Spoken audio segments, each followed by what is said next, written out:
amados irmãos, aqui estamos mais uma vez apresentando a vocês a nossa Escola Bíblica Dominical e queremos agradecer a Deus pela oportunidade e também dizer a você que é uma satisfação muito grande quando nós temos a oportunidade de transmitir a você e àqueles todos que poderão nos assistir a nossa Escola Bíblica Dominical. Já com saudades da nossa aula presencial, mas um pouquinho mais de paciência, né? E em breve nós vamos nos reunir em nosso templo para melhor, então, a gente falar a respeito da Palavra de Deus. Muito bem, nós estamos iniciando mais uma lição sobre a vida dessa grande personagem, desse grande homem de Deus, que, embora tenha sofrido tanto, né? Continuava como sendo um justo, fiel, temente a Deus, desviando-se do mal, segundo o testemunho do próprio Deus. Então nós queremos dar continuidade à nossa série de lições, já dizendo a você que nós estamos já partindo para o desfecho, né, dessa história incrível, desse relato tão sui generis que nos é apresentado na Bíblia, e nós podemos aprender muito com esse estudo, trazendo para o nosso cotidiano, para a nossa vida aqui em nosso tempo, em nossa época. Embora esse livro tenha sido escrito há muitos anos atrás, há os estudiosos, inclusive, que afirmam ser este um dos livros mais antigos da Bíblia, né? Muito bem, a lição de número 10 está trazendo para nós como título a última defesa de Jó. A última defesa de Jó. O textual está no livro de Jó, no capítulo 31, verso 4, e diz assim: ou não vê ele os meus caminhos e não conta todos os meus passos? Jó se referindo a Deus, né? Ao olhar retrospectivamente para o passado, lembra o quanto Deus trabalhou nele. Esta é a verdade prática. Poucas pessoas têm o privilégio de poder pegar a sua vida pregressa, a sua vida passada, né, e trazer como um exemplo para o presente. A grande maioria dos seres humanos, muitos até se envergonham do passado, né?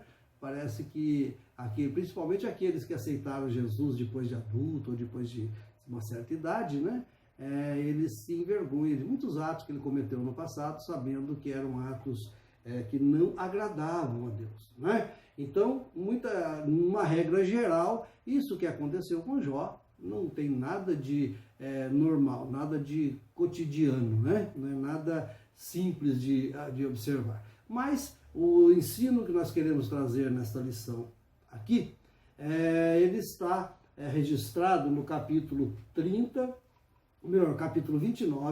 o capítulo 30 e o capítulo 31 do livro de Jó. Nós vamos ver aqui nesses 3 capítulos, como eu disse no início, já estamos partindo, né, para o desfecho final desta saga, desse grande homem de Deus chamado Jó, que colocou à prova toda a sua integridade, né, diante dos seus amigos. Nós já falamos em algumas aulas passadas que, embora muitas críticas possam ser feitas aos amigos de Jó, nós temos certeza de que realmente se tratava de amigos, né? Porque todos o abandonaram, todos os seus. E nós vamos ver nessa lição a retrospectiva que Jó faz de sua vida, e nós vamos então entender que isso foi uma grande verdade, né? Todos o abandonaram, todos, indistintamente, né? Todos eles deixaram Jó sozinho, abandonado, criticaram, fizeram de tudo. Os amigos de Jó vieram para tentar ajudá-lo. É claro que, dentro da filosofia de cada um, todos eles estavam a culpar Jó e dizer que Jó havia pecado contra Deus, daí a razão do seu estado estar daquela forma que estava. Mas nós sabemos, nós já conhecemos a história de Jó e sabemos que isso não era verdade. Isso aí era um plano de Deus para mostrar que, embora em sofrimento, embora passando por grandes dificuldades, o ser humano tem capacidade sim de enfrentar as grandes dificuldades se ele tiver a sua visão focada no Criador, focada em Deus. Nessa lição, nós temos então a lição bíblica em classe, a leitura bíblica em classe, registrada no capítulo 29, do verso 1 até o 5 de Jó. no capítulo 30, também do verso 1 até o 5, e também o capítulo 31, do verso 1 até o 5, né? São 3 capítulos bastante interessantes, né? E nós vamos perceber nessa lição que Jó faz uma retrospectiva de sua vida, né? Ele pode ver o quanto ele foi abençoado, embora o presente dele naquele exato instante em que ele estava traçando essas linhas que nós estamos aqui estudando, estava contrariando tudo aquilo que ele havia vivido em toda a sua vida. Mas isso nós já percebemos e já sabemos que fazia parte de um grande plano, né? Um grande plano para mostrar a Satanás que Jó era um homem íntegro, reto, temente a Deus e desviava-se do mal. A nossa lição ela está dividida em 3 tópicos. O primeiro tópico Jó relembra o seu passado de glória. Dentro desse primeiro tópico, nós temos os subtítulos. O primeiro subtítulo, a prosperidade material e espiritual. O segundo subtítulo, reconhecimento social que Jó tinha, né? E também no subtítulo 3 do tópico primeiro, fala sobre uma ponderação importante. O tópico 2 da nossa lição, Jó lamenta o seu estado presente. Dentro desse lamento, nós temos o primeiro subtópico, o desprezo por parte dos jovens e das classes menos favorecidas. O segundo subtópico desse segundo tópico principal, ele fala sobre o abatimento físico e emocional de Jó. Nós vamos traçar algumas coisas sobre isso. O terceiro subtópico desse tópico principal, o segundo, né? Ele diz o seguinte, Deus teria abandonado Jó? Será que Deus havia abandonado Jó? Mas é uma pergunta bastante interessante, nós vamos tentar responder durante a nossa passagem desse texto, né? Depois nós temos ainda, para finalizar, o terceiro tópico principal, o futuro em aberto de Jó. O futuro de Jó estava aberto ainda, né? Não era o fim dele ainda. O primeiro subtópico desse tópico 3 é Jó em defesa de sua ética sexual. Olha até onde vai essa lição, né? O segundo subtópico, Jó em defesa de sua ética social. E o terceiro subtópico, e o último, ele diz o seguinte, Jó busca a resposta de Deus. Veja bem, nós vamos entender no decorrer da nossa exposição, dessa aula, que todas as respostas corretas, embora muitas pessoas tenham boas intenções, muitos amigos queiram ajudar, e é claro que o Espírito de Deus hoje, que habita em nós, nos ajuda e nos orienta a melhor viver aqui nessa terra. Porém, não são todas as colocações de outras pessoas que muitas vezes satisfazem a nossa alma, né? Para que a nossa alma seja satisfeita, é necessário nós buscar a resposta diretamente em Deus. Ele é o Criador, Ele é o dono de tudo, e Ele é aquele que pode realmente nos orientar com toda a segurança. Não somente orientar, como também transformar a nossa vida e fazer dela como Ele bem entende, porque Ele é Deus. Voltando então à nossa lição do início, né? Vamos voltar para o tópico primeiro, para a gente meditar um pouquinho nele. Jó relembra o seu passado de glória. Como eu disse no início, nem todas as pessoas têm um passado de glória, né? A maioria, pelo que a gente percebe, quando aceita Jesus, sempre teve um passado pregresso não muito recomendável.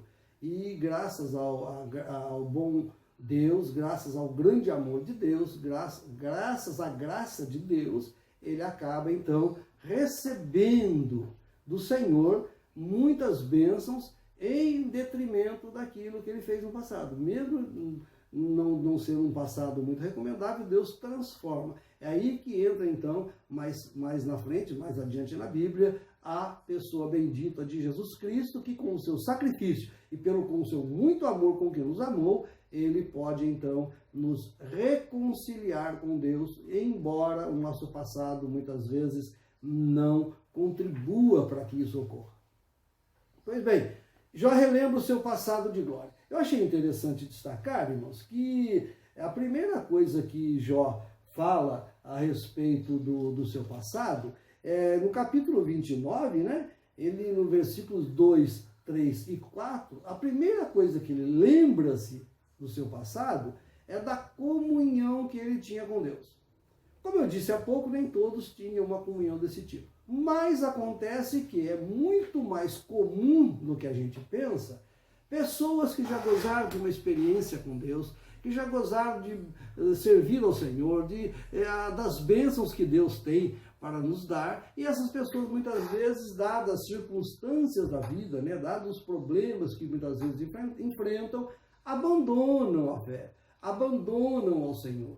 Essas pessoas então passam a ter agora em sua vida aquela lembrança de um passado, não do primeiro passado, mas do passado pós aceitar Jesus Cristo e que ele abandonou nesse presente, em um determinado tempo.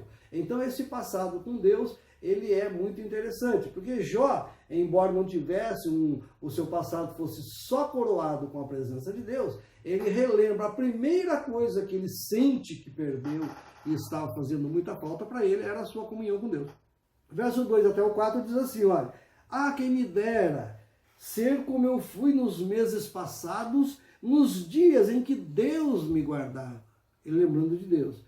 Quando fazia resplandecer a sua candeia sobre a minha cabeça, e eu, com a sua luz, caminhava pelas trevas. Mesmo no mundo de trevas, ele tinha comunhão com Deus e a luz do Senhor o acompanhava em sua jornada. E o verso 4, como era nos dias da minha mocidade, quando o segredo de Deus estava sobre a minha tenda. Ainda continuando, o verso 5 diz assim, olha, quando o Todo-Poderoso ainda estava comigo. Olha só, irmãos, essa passagem de Jó é muito interessante, porque a alma humana, o espírito humano, por ser criado, o ser humano por ser criado à imagem e semelhança de Deus e possuir dentro de si até uma discussão teológica, algumas correntes teológicas que falam do homem ser dicotomo ou tricotomo, né, ter duas partes ou três partes, eu diria que nós aceitamos pela Bíblia que somos um ser trino, né? Nós somos composto de corpo, alma e espírito, né? Não vamos discorrer sobre as três partes que nós entendemos na Bíblia completar o ser humano, por razão de tempo. Mas quando nós olhamos nesses versículos, nós vemos que a primeira coisa que ele sentiu falta foi de Deus. E isso é natural em toda a humanidade. Mesmo o homem caído, mesmo o homem sem Deus, tudo que ele procura para satisfazer a sua vida, até mesmo riquezas materiais, até nós vamos ver mais na frente que Jó se abdicou disso, né? Mas não colocou o seu coração em riquezas. Embora fosse muito rico, não colocou o seu coração nas riquezas, né? Nós vamos ver lá no capítulo 31, daqui a pouquinho, se o tempo nos permitir. Mas o interessante de nós observarmos nessa passagem é que o homem, mesmo longe de Deus, mesmo o homem pecador, mesmo o ímpio que está lá fora no mundo, ele tem sede de Deus. É interessante isso porque tudo que o homem busca para satisfazer a sua vida, ele busca erroneamente, enganado às vezes por Satanás, tentando mostrar para ele que para ele obter uma vida mais tranquila é necessário que ele tenha riquezas, ou que ele participe de luxúria, ou que ele faça tanta coisa na vida, né? Tantas coisas erradas que, no caso aqui, Jó não cometeu, nós vamos chegar mais na frente, mas ele busca na realidade, o que ele está buscando é satisfazer algo na sua vida dentro dessa tricotomia. Ele pode muito bem satisfazer o seu corpo, satisfazer até a sua alma, que é a sede dos seus sentimentos. Mas ele não pode satisfazer a sua parte espiritual, porque para satisfazer a parte espiritual, somente se rendendo a Deus. Porque é isso que ele está buscando. Todo ser humano, quando busca alguma coisa, se enfia no trabalho, uma semana de 80 horas trabalhando, hora extra para ganhar dinheiro, aquele negócio todo, e investe dinheiro e faz, outros enganam, né? Cai até no pecado de engano, de roubo, para tentar satisfazer alguma coisa, outro vai para luxúria,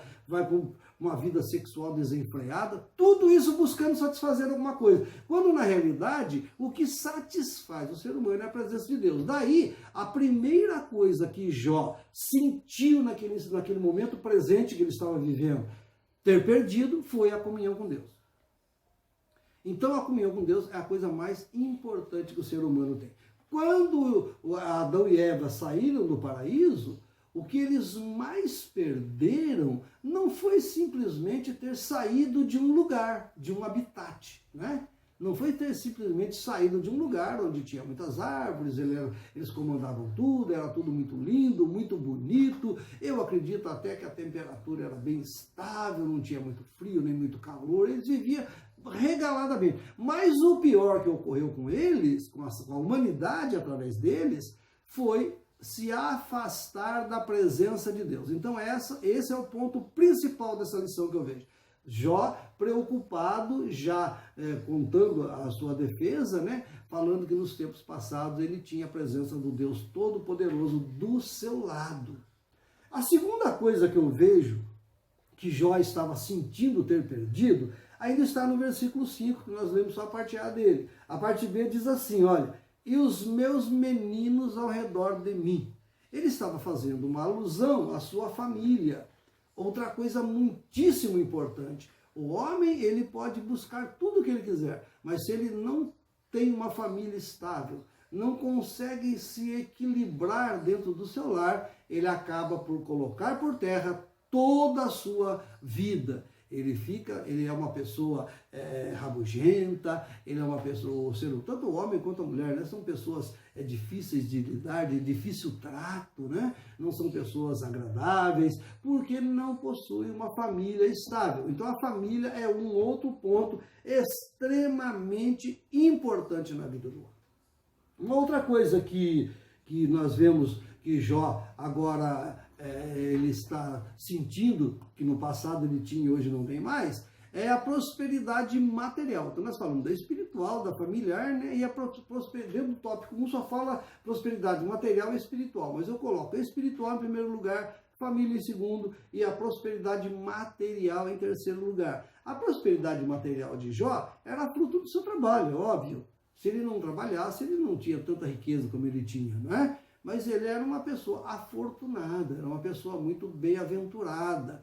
Ele era uma pessoa que ele tinha tudo ao seu redor. Ele, já dissemos em lições passadas, ele possuía bens materiais em abundância, tinha camelos, eu digo até que ele tinha uma grande empresa para a época, né? A empresa produtora rural, e com certeza também produtora industrial, com a industrialização dos produtos da sua fazenda, e ainda tinha ainda um equipamento, uma empresa de transporte, que eram os camelos, para levar suas riquezas até os meios consumidores, né? Até os consumidores, para que ele pudesse transformar aquela riqueza em dinheiro. Eu não sei se o dinheiro era uma moeda igual a nossa, se era papel, se era moeda cunhada, não sei, mas de qualquer forma ele trazia para sua casa muitas riquezas. Então ele tinha grande prosperidade.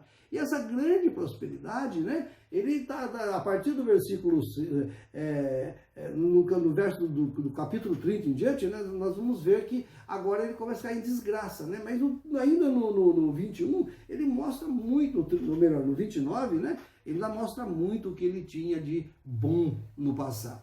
E o segundo subtópico da nossa lição, do primeiro tópico principal, ele fala sobre o reconhecimento social, está no capítulo 29, do verso 14 até o 25 da nossa lição, tá?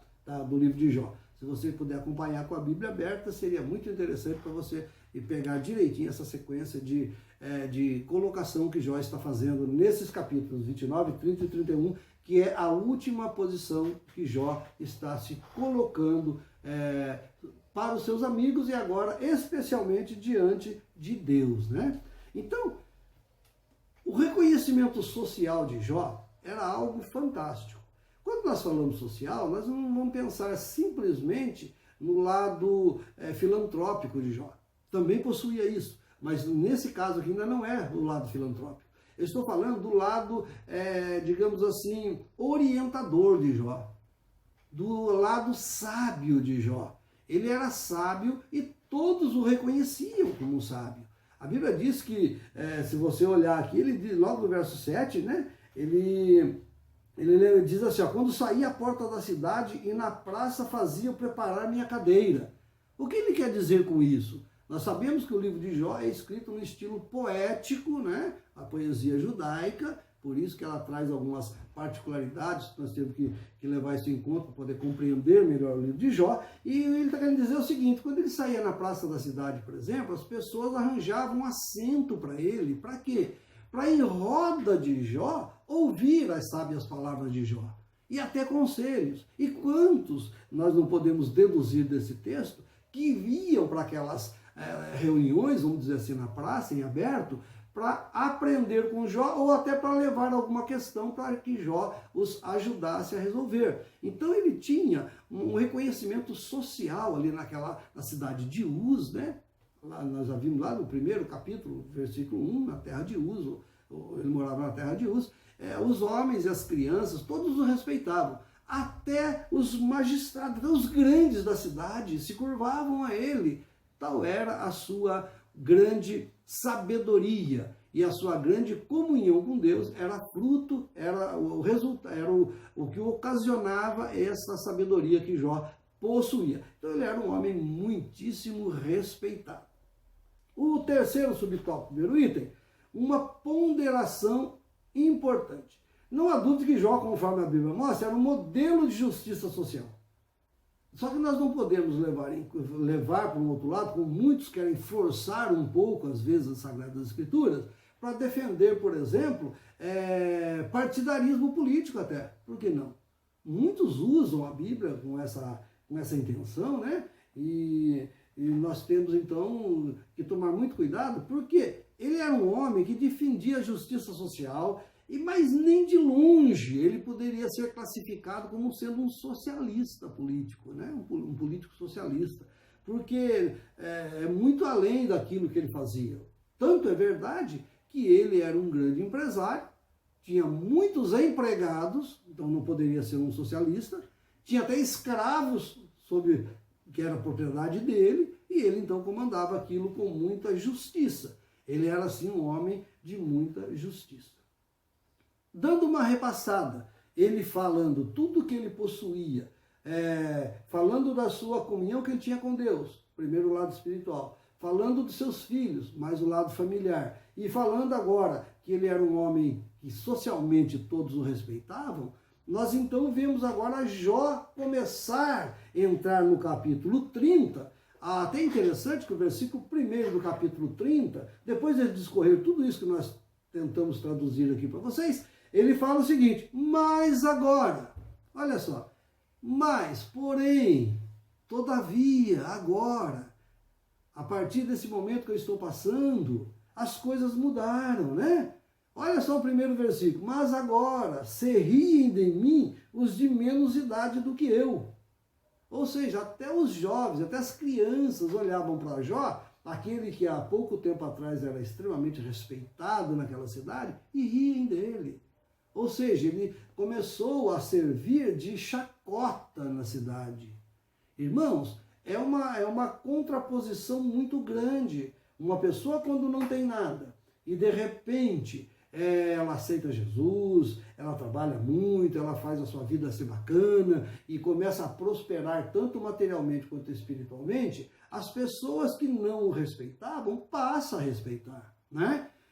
Isso é notório em nosso meio, em nossas igrejas, pessoas que tiveram uma vida pregressa, como eu disse no início, não muito recomendável, após aceitar Jesus, houve uma transformação na sua vida, e hoje, aqueles que conversam com ele, falam aquela frase muito conhecida, né? Quem te viu, quem te vê, hein?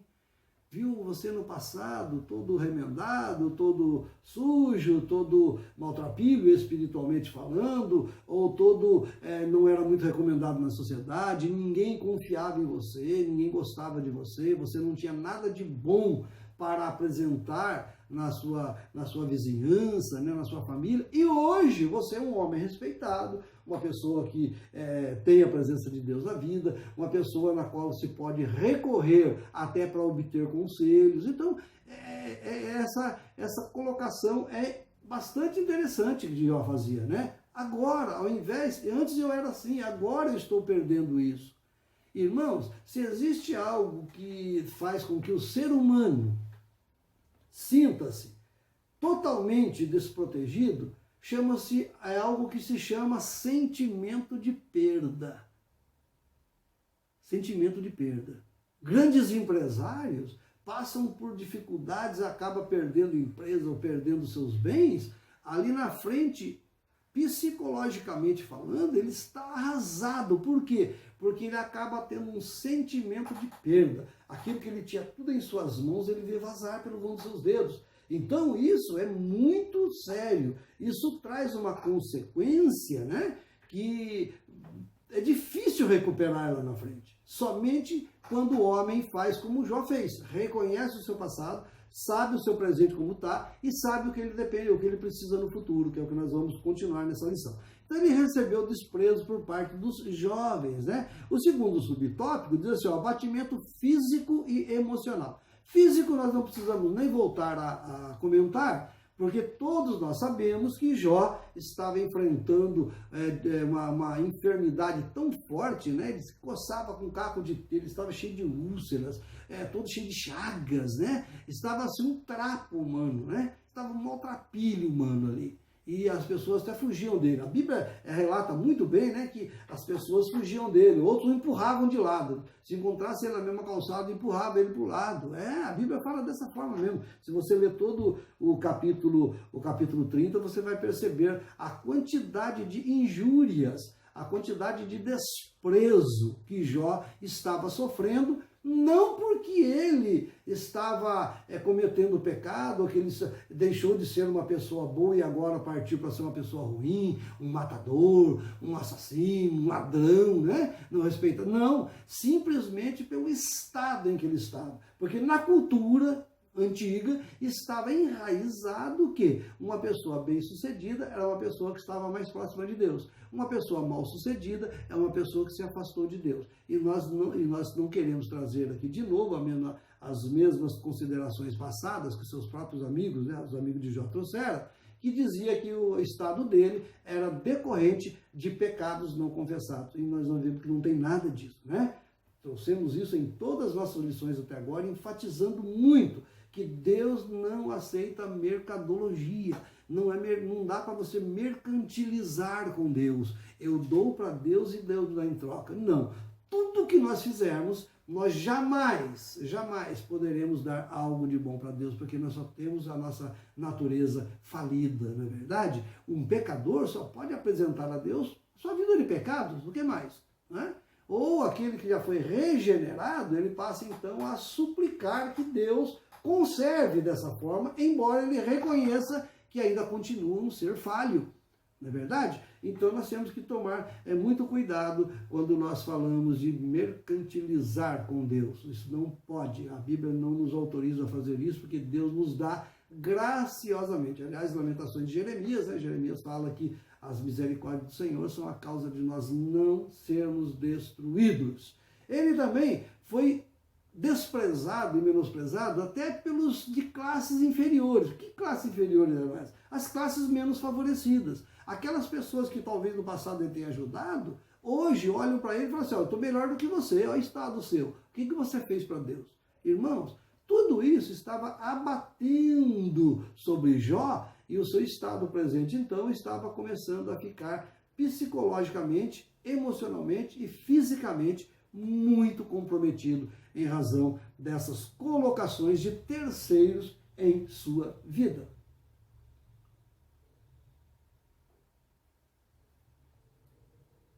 O terceiro subtópico desse tópico que nós estamos ministrando sobre ele, diz assim, o autor coloca assim, teria Deus abandonado Jó? O sofrimento emocional de Jó refletia a sua crença de que havia sido abandonado por Deus.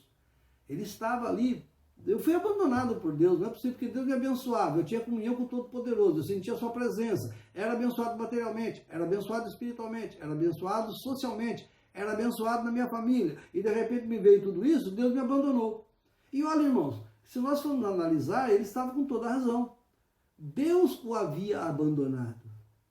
Nós vimos lá no princípio que quando houve aquela conversa entre Satanás e Deus, Satanás, ele é bonzinho para o Senhor, é íntegro, reto, temente a Deus, desvia do mal, porque o Senhor dá tudo para ele.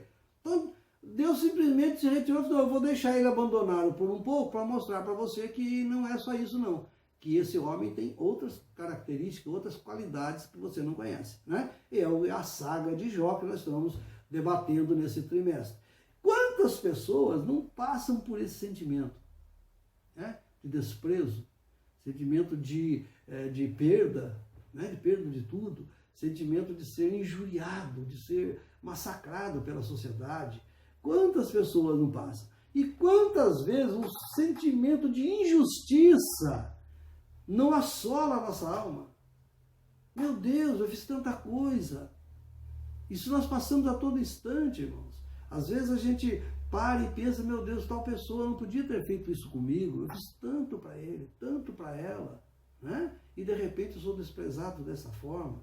Quer dizer, tudo aquilo que eu fiz, aparentemente não teve valor algum para essa pessoa. É um sentimento realmente muito triste. Mas vamos fazer como Jó, porque daqui para frente nós vamos ver que vai mudar um pouco a situação, né? Então, o terceiro tópico para nós encerrarmos nossa lição fala o futuro em aberto de Jó. Jó agora, no capítulo 31, é interessante. No capítulo 29, ele trata toda a sua desgraça que ele estava, ou melhor, tudo aquilo que ele havia feito de bom, né? Tudo aquilo que ele tinha de qualidade no passado. Lá no passado ele tinha todas essas qualidades. No capítulo 30 ele faz uma pausa e coloca então, agora está acontecendo isso, as pessoas estão me desprezando, sobrevieram-me pavores, aí mostra o pavor de alma dele, no verso 15 do capítulo 30, diz assim, ó, sobrevieram-me pavores como vento, persegue a minha honra e como nuvem passou a minha felicidade. E agora derrama-se em mim a minha alma. Os dias da aflição se apoderam de mim. Ele começa então a colocar o estado dele presente. No capítulo 30, ele começa a fazer uma outra exposição semelhante à do capítulo 29. Só que agora ele leva para outro lado, né? No capítulo 29 ele fala da sua dependência de Deus, ele fala o que ele tinha com Deus, a sua relação que ele tinha com Deus, a relação que ele tinha com a família, a relação que ele tinha com a sociedade. E agora então ele começa a fazer uma relação daquilo que ele pessoalmente praticava antes dele passar por toda essa experiência que ele estava passando. Ele então começa a fazer, né, a colocar, por exemplo, até a sua ética sexual. E é interessante notar que se nós olharmos para essa palavra de Jó, né, quando ele coloca, né, que ele cuidou dos olhos dele para que não olhasse para nenhuma virgem, né, com maldade, que não tivesse desejo sobre a propriedade e até a mulher do próximo. E quando ele começa a fazer isso, a gente nos remete aos ensinos de Jesus, lá em Mateus capítulo 5, do verso 27 até o 30, né, do 27 até o 30, são 3 versículos só, quando Cristo fala assim, na sua lei está escrito, não adulterarás. Mas eu vos digo que se você olhar para uma mulher, olha só, olhar, você está vendo? Por isso que ele fala que ele cuidou dos olhos dele para que não olhasse com maldade. E Cristo fala, se você olhar para uma mulher e no seu coração intentar mal, Tiago mais na frente ele fala que a concupiscência nasce do olhar, né? Você olha e aquilo que você olha, um sentimento desce para o seu coração, aí traz à luz o pecado, né? Aí é uma sequência natural dos pecados sexuais, né? Começa num simples olhar, começa numa simples conversa, embora às vezes pessoas casadas são atraídos para essa armadilha, nós temos que tomar muito cuidado com isso. E Jó dá uma lição aqui, fala assim, olha, a minha ética sexual, a primeira defesa que eu faço é o meu comportamento ético. Eu dizendo que se comportou com integridade, todas as esferas da sua vida, e principalmente, né, jamais permitiu que desvios de seu comportamento sexual fizessem uma aliança com seus próprios olhos. Ele fala dessa forma. Por quê? Porque aí os desvios dele poderiam ocasionar pecado. Ele se defende, eu nunca fiz isso. Aí ele também se defende da sua ética social, que é o segundo subtópico do tópico 3. A sua ética social, ele vai falar sobre os seus escravos, que ele nunca tratou mal os seus escravos, inclusive ele permitia que os seus escravos, embora sendo propriedade dele, era uma prática na época, é condenável em nosso mundo, nós sabemos que no mundo civilizado essa prática não é aceita e nós não podemos aceitar mesmo, né? Mas naquela época era dessa forma. O proprietário do escravo tinha todo o direito de fazer o que ele quisesse com o escravo. Se fosse maldoso, ele matava até o escravo e ninguém podia reclamar, porque era dele, era propriedade dele, ele havia pago, comprado. As leis da época permitiam essas barbaridades, né, até. Mas Jó, ele permitia até que os seus escravos viessem reclamar de alguma coisa com ele. Olha, eu não estou gostando disso, não estou gostando daquilo. E ele aceitava e procurava ajudar os seus escravos até os seus escravos ele ajudava. Ele fala de pessoas que ele viu, por exemplo, quando que foi que ele viu uma pessoa que não tinha vestes e ele não deu vestes para as pessoas. Ou seja, era uma pessoa bondosa, tinha um coração bastante levado para causas sociais, para ajudar as pessoas, embora não fosse um socialista, como já disse no início, né? Esse partidarismo, socialismo aí, político não entra nessa história aqui, não cabe nessa história. Ele tinha, sim, ele era um capitalista, vamos dizer, mas possuía aquilo que a época sua permitia que ele tivesse e as leis permitiam que ele agisse daquela forma.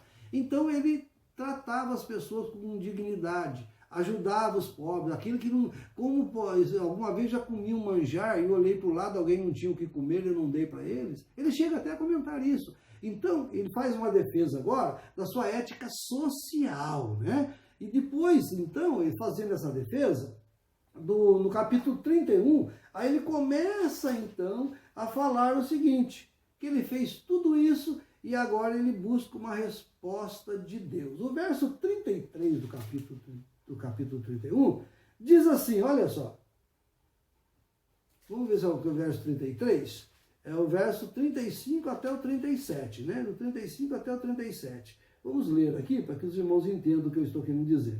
Diz assim, olha, quem me dera um que me ouvisse. Eis que meu intento é que o Todo-Poderoso me responda, o que o meu adversário escreva um livro.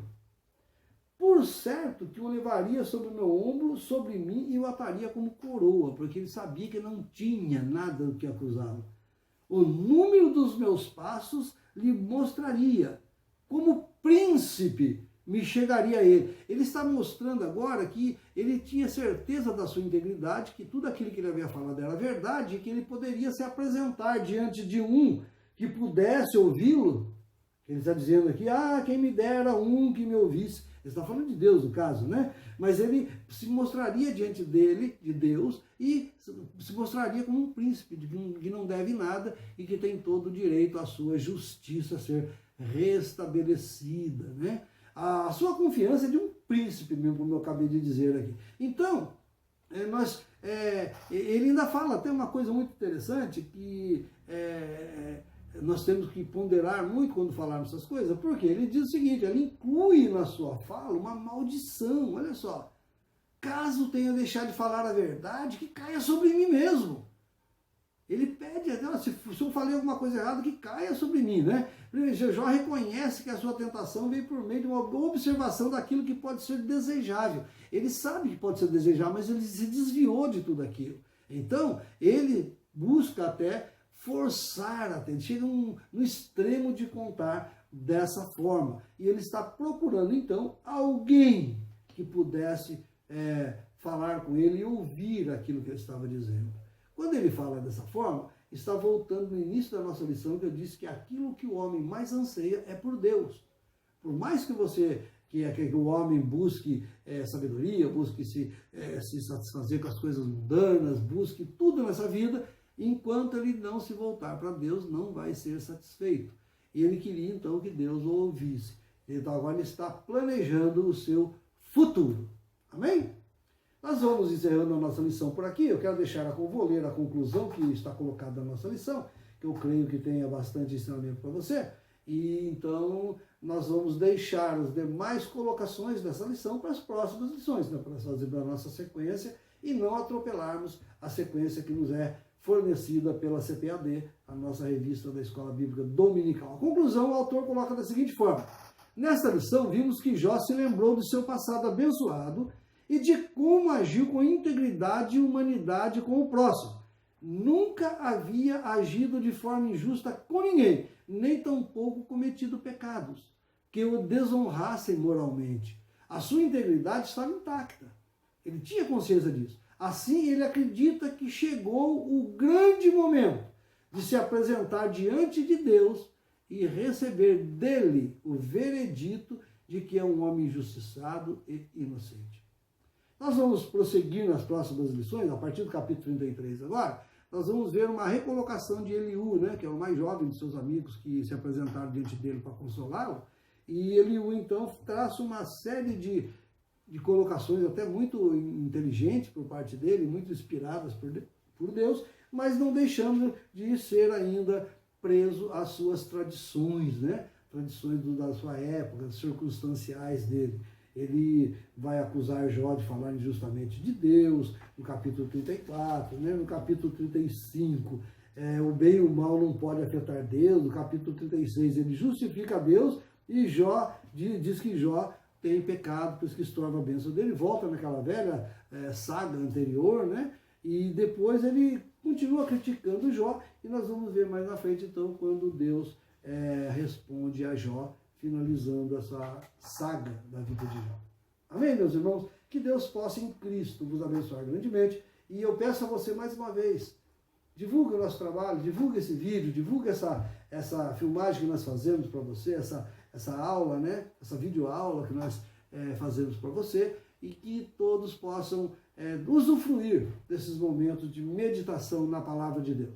Deus abençoe a todos, em nome de Jesus, e até a próxima aula, se Deus assim nos permitir. Amém?